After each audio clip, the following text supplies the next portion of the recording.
Hello বন্ধুরা, আজকে আমি চলে এসেছি গড়িয়া 45 বাস স্ট্যান্ডের কাছে প্রশান্ত পালের স্টুডিওতে।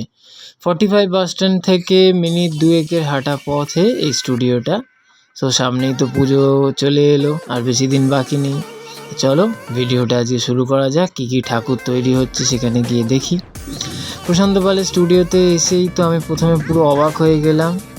এত সুন্দর কাজ, এত নিখুঁত কাজ যে কি বলবো, কিচ্ছু বলার আর নেই। প্রত্যেকটা কাজ ডিটেলিং পুরো নিখুঁতভাবে করা হয়েছে। এই যে দেখো, এর সামনে যে ঠাকুরটা তৈরি হচ্ছে, এই ঠাকুরের পায়ের নখ থেকে শুরু করে হাতের আঙ্গুলের নখ এত ডিটেলসে করা হয়েছে, কিচ্ছু বলার নেই। এই যে দেখো, মায়ের হাতের আঙ্গুলের নখের কাজ এত নিখুঁত যে কি বলবো, দেখলেই মনে হচ্ছে দেখতেই থাকি। এত সুন্দর কাজ, হাতের গয়নাগুলো সমস্ত কিছু অল ওভার পুরো মাটির কাজ হচ্ছে এখানে।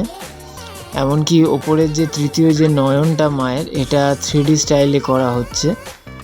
খুব সুন্দর লাগলো ঠাকুরটা দেখে। ফার্স্টে ঢুকেই এত সুন্দর একটা ঠাকুর, খুব ভালো লাগলো। তো এরপর তো আরও অনেক ঠাকুর আছে, চলো দেখতে থাকি। এই ঠাকুরের অসুরের হাতের নখও পর্যন্ত, এমনকি হাতের শিরাও খুব দারুণ ছিল। চলে এলাম তারপরে কার্তিক ঠাকুরের কাছে। অনেক দিন দেখা হয়নি। কার্তিক ঠাকুরকে দেখে একটু খারাপ লাগলো, একটা বছরের চেহারাটা অনেক খারাপ হয়ে গেছে। দেখো, এত সুন্দর চেহারা কিন্তু একটু রোগা হয়ে গেছে। জিম টিমের চেহারা তো ছিল, কিন্তু রোগা কেন হয়ে গেছে বুঝতে পারলাম না। যাই হোক, কোনো অসুবিধা নেই। মামাবাড়ি আসছে আর কদিন পর, খাইয়ে দাইয়ে একেবারে চেহারা করে দেন বাড়ি পাঠাবো।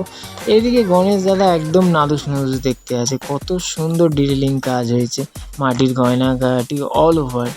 তারপরে যে ঠাকুরটা আমি দেখলাম, নজরে এলো, তোমরা দেখো এখানে লক্ষ্মী ঠাকুরের যে প্যাঁচাটা তৈরি করা হয়েছে, কত ডিটেলসে কাজ হয়েছে, মানে যেন পুরো আসল প্যাঁচা।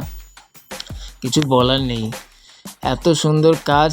তোমাদেরকেও বলছি, তোমরা যদি সময় সুযোগ পাও তো চলে এসো এই স্টুডিওতে। দাদা এখানে খুবই ভালো তার ব্যবহার, সবার সাথে খুব ভালোভাবে ব্যবহার করে, খুব মন খোলা প্রাণ খুলে কথা বলে সবার সাথে।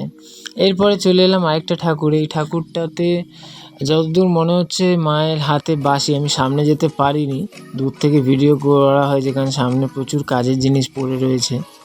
তো এখানে তো একটা গণেশ ঠাকুর তৈরি হচ্ছে, সামনে গণেশ পুজোর জন্য শুনলাম অর্ডার আছে। ওদিকে ওই দাদারা কাজ করতে ব্যস্ত। দূরে একটা কালী ঠাকুর দেখা যাচ্ছে, বিশাল বড়, প্রায় 15-16 ফুট হাইটের, আরও বড় হবে। এরপরে এই যে ঠাকুরটা, এই ঠাকুরটা খুব সুন্দর লাগলো আমার দেখে। কি সুন্দর মা দুর্গা নাচের স্টাইলে তৈরি হচ্ছে। অসুরের হাতের ওপর মায়ের পা, মা এখানে অভয় মুদ্রা নিয়ে যেন দাঁড়িয়ে রয়েছে। এইটুকুই ঠাকুর দেখলাম। চলো আজকের জন্য এইটুকু। পরের দিন আবার আসবো খুব তাড়াতাড়ি, কারণ আর বিরক্ত করবো না দাদাদের। কারণ দাদারা এখন, যেমন এই দাদাটা খুব ভালোভাবে অসুরের ফিনিশিং দিতে ব্যস্ত। কারণ সুন্দর করে 1 বছর দেখো, এই অসুর দাদাও চেহারা বানিয়ে একেবারে বডি সডি আরও বাড়িয়ে ফেলেছে মাঝখানে। কোনো অসুবিধা নেই, দাদা সেই বডিটাকে ভালো করে অয়েলিং করে দিচ্ছে, মাসাজ করে দিচ্ছে, পলিশ করে দিচ্ছে। যাই হোক, একটু মজা করলাম। তো চলো আজকের জন্য টাটা, আবার দেখা হবে নেক্সট কাজে। সবাই ভালো থেকো।